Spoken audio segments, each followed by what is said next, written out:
Thank you. So beautiful introduction. There's a lot covered there. Yes, I actually graduated with my Shiatsu therapy 30 years ago. So it's been a while that I've been doing this.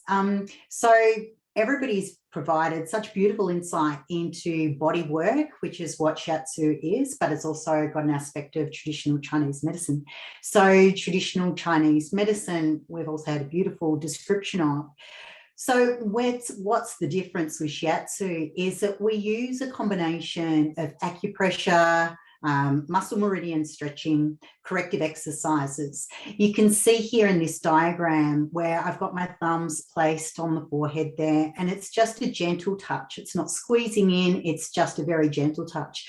The bottom picture, you'll see where I'm using my palms, but I'm also using my body. So I'm stretching the person and stretching the limbs so that there is the presence of my pressure as I lean into the person, but also as I'm stretching their body so that they're involved in the actual treatment as well. So as we move on to the next slide, you'll see that there's that combination of the hands and the thumbs. Now we've also got the feet that are involved in stretch as well. So we'll use the whole body when we're treating somebody. And you can see here, I'm moving down the thigh. Now, if you're going to work with somebody with back issues, we're still going to work down the channels through their legs and through their arms frequently, because this is how we're going to move the energy or chi. So there's a lot of tension that will come into the hips and the lower body. And that's what I'm doing in the first diagram there, is I'm actually working through those channels, very gently guiding into the person.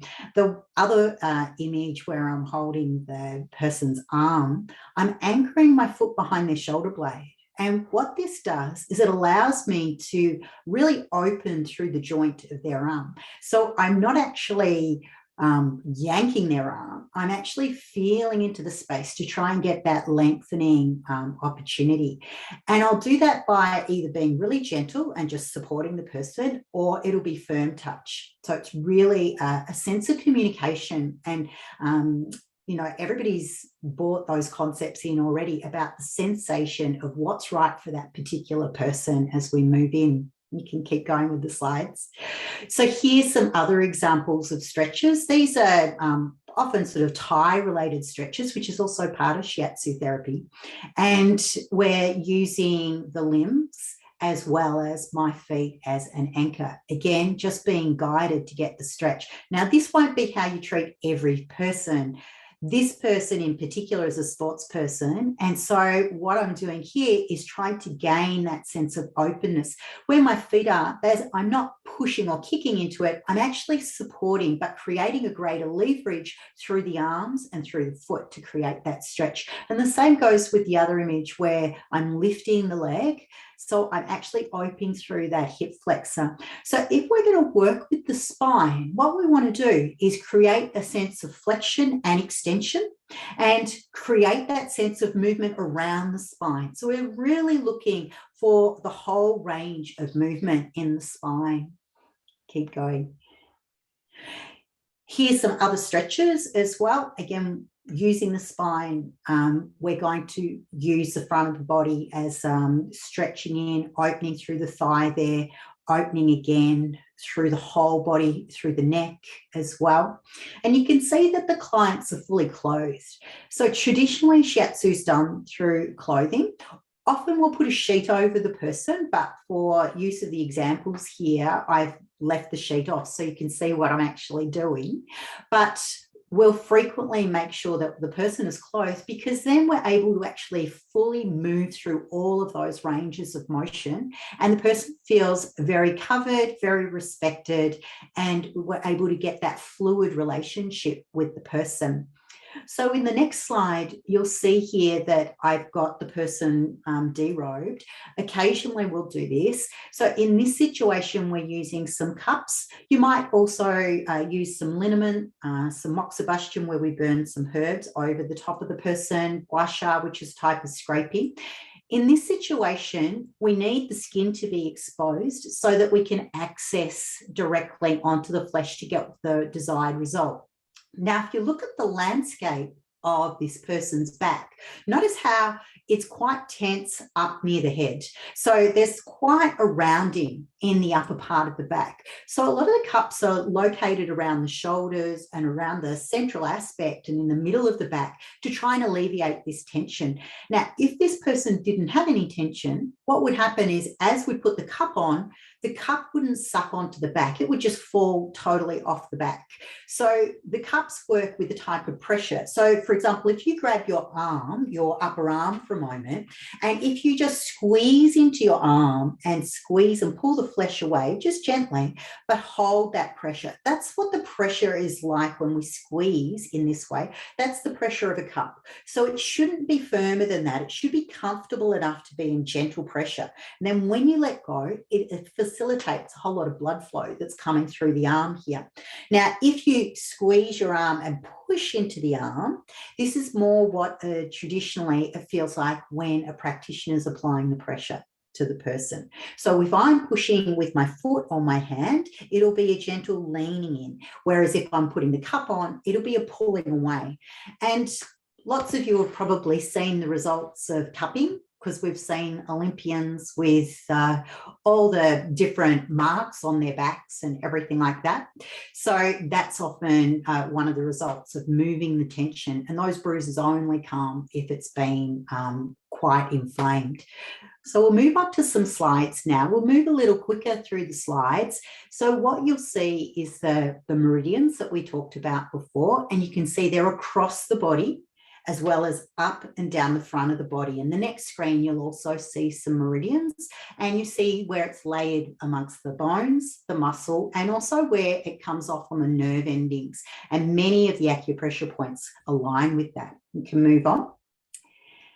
So when we first touch a client, the first thing we want to do is ground ourselves and feel into the person's body. So as I talked before about feeling the landscape of the body, we need to actually be sensitive enough to connect in. And when we connect in, we will feel whether there's tension underneath the body or within the body, or whether it's very tight. And we've talked a little bit, other people have talked about the levels of different types of pain and the types of tension that comes within the body, and that's what we're picking up.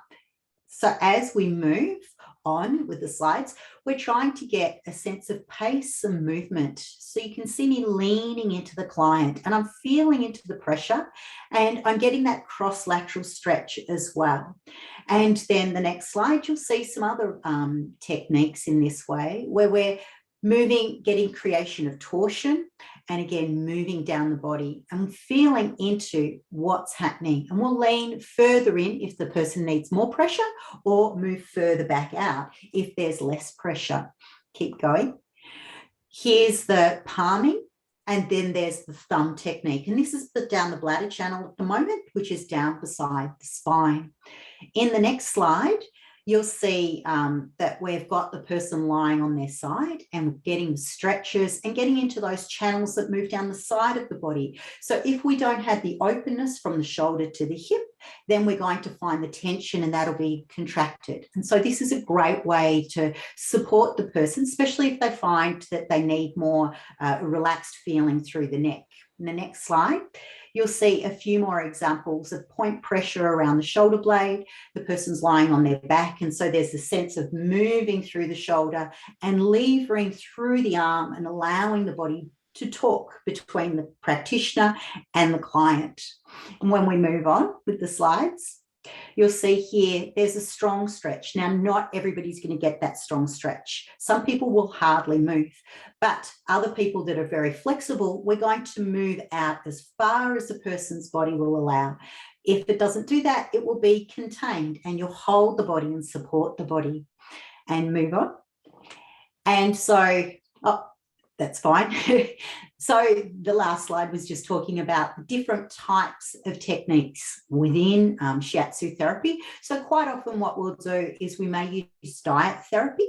And so a practitioner might give you dietary advice to take home. Now, if there's inflammation, we're going to need to use certain foods to actually support the body so that we reduce that inflammation. If there's too much cold in the body, we need to warm them up. If there's too much heat, we need to cool them down. And certain foods, using food as medicine, will help us do that.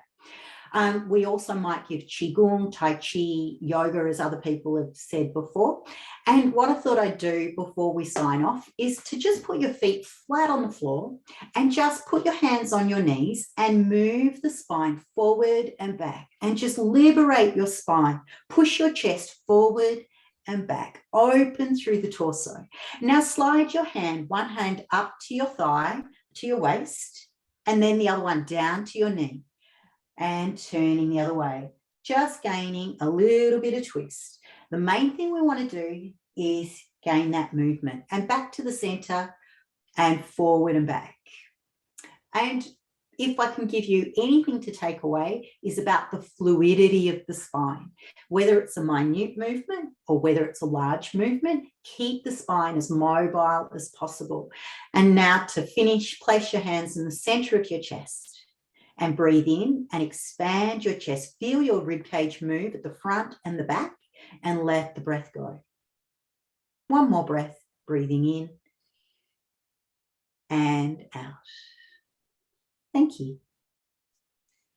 Jo, thank you so much. It's beautiful. I wish I was that person lying in the pictures there. I really do right now.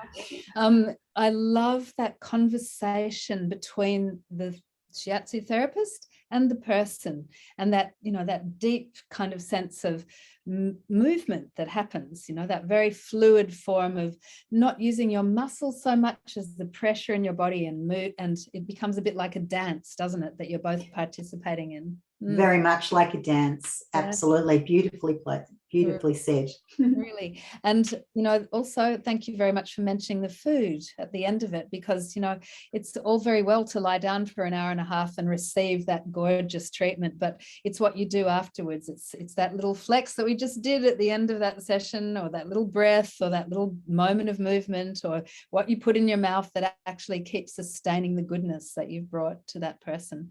So thank you.